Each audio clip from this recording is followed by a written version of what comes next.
God is dead. God remains dead, and we have killed him, Friedrich Nietzsche wrote in 1882. To understand what the German philosopher meant and what he thought of men, morality, and society as a whole, we collaborated with Professor Stephen Hicks on this Sprout special series.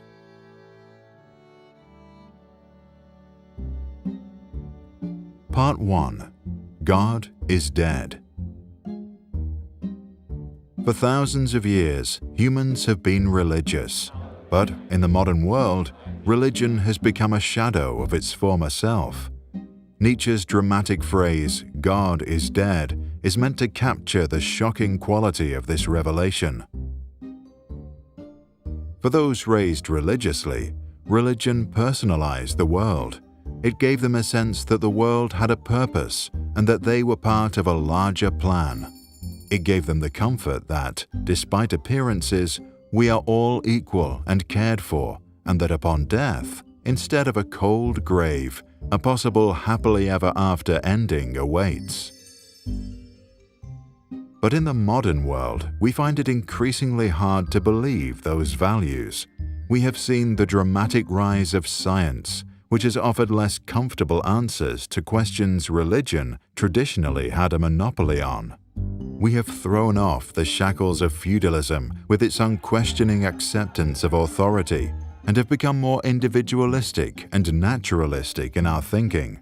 But in historical time, all of this has happened very quickly. For millennia, we have been religious, but come the 19th century, even the average man had heard that religion may have reached the end of its journey.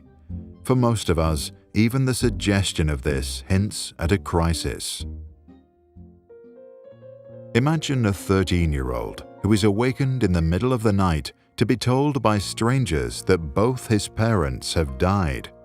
He is suddenly an orphan.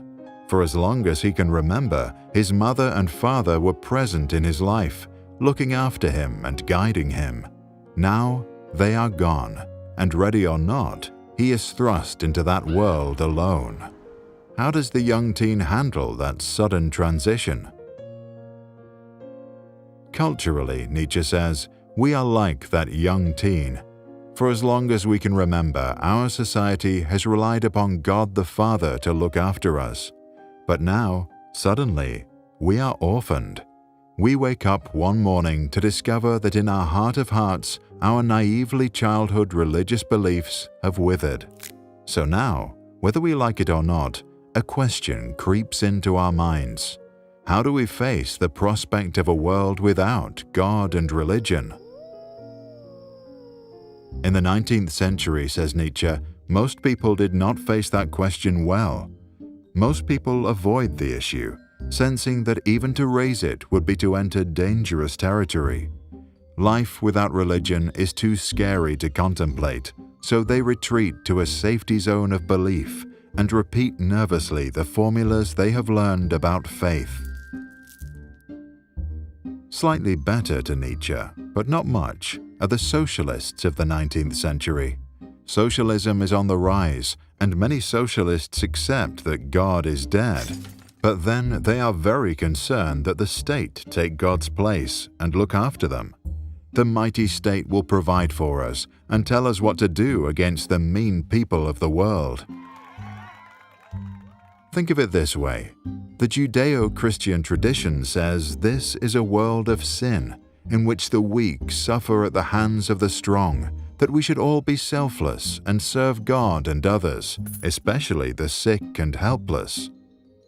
And that in a future ideal world, heaven, the lion will lie down with lamb, and the inescapable power of God will bring salvation to the meek and judgment to the wicked.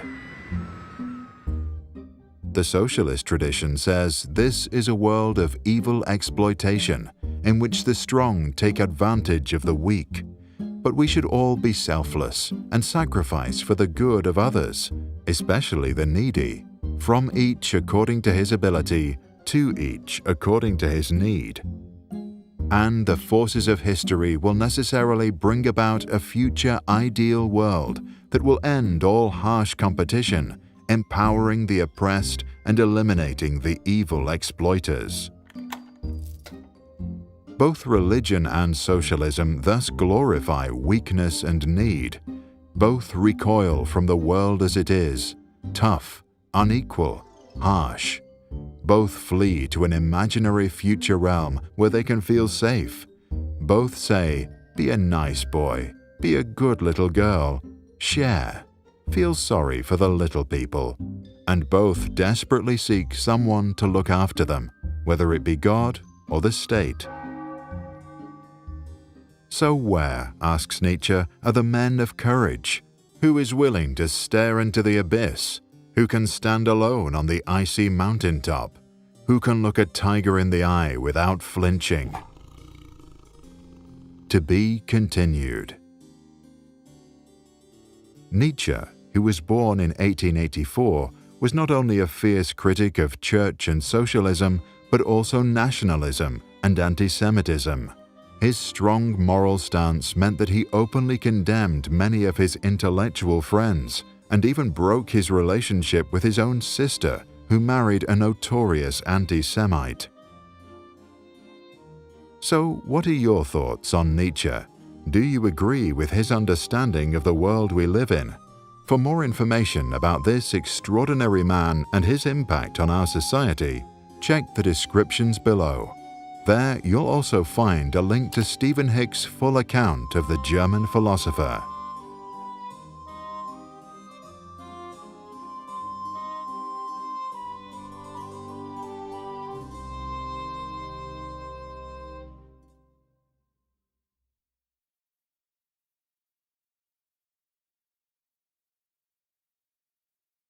This and all other Sprouts videos are licensed under Creative Commons.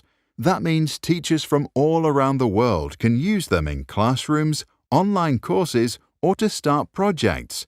And today, thousands already do.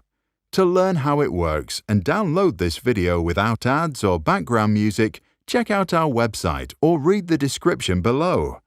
If you want to support our mission and help change education, visit our Patreon. That's patreon.com/sprouts.